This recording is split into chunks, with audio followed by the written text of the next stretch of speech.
కానీ అత్తమామలు కానీ బంధువులు రాకరాకు వచ్చారని వారు కానీ మరి మర్యాద చేయటం అంటే మన ఉద్దేశంలో మనకి ఏది ఇష్టమో వాళ్ళు అవి పెట్టడం, ఇది మన మర్యాదగా నడుస్తూ ఉంది ప్రస్తుతం.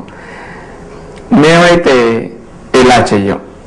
మనకి ఏది ఇష్టమో ఏది ఆరోగ్యమో అది ఎదుటి వారికి అందించటం. అప్పుడు ఏమవుతుంది, మన ఇంట్లో ఉన్న మంచి అలవాట్లు మంచి ఆచారాలు మనం ఎలా తింటామో ఎలా వండుకుంటామో ఇవన్నీ వాళ్ళకి తెలిసాయి అనుకోండి, ఇందులో ఉంటే మంచిని వాళ్ళు తీసుకుంటారు.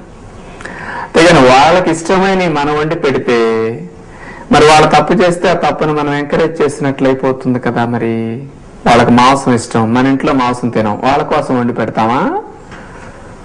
వాళ్ళ కోరికలవి వాళ్ళ ఇంట్లో తీర్చుకుంటారు.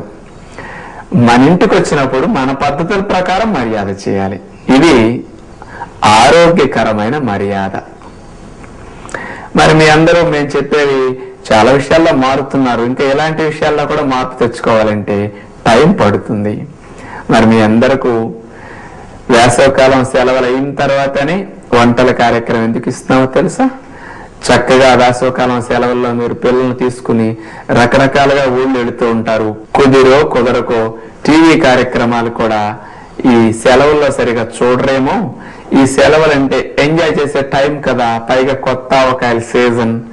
మరి ఇలాంటి ఆవకాయలు రకరకాల పచ్చళ్ళు అన్ని పట్టుకుని ఎంజాయ్ చేస్తుంటారు. అంత చక్కగా ఎంజాయ్ చేసే మూడ్ లో ఉన్న మిమ్మల్ని ఉప్పు నూనె మానేసి తినండి అని నేను పక్క చెప్తుంటే కాస్త మీకు కష్టం అనిపిస్తుందని కాస్త ఈ నెల 15 రోజులు ఓపిక పట్టి వేసవకాలం సెలవులైన తర్వాత శుక్ర శనివారం కార్యక్రమాల్లో రుచుల గురించి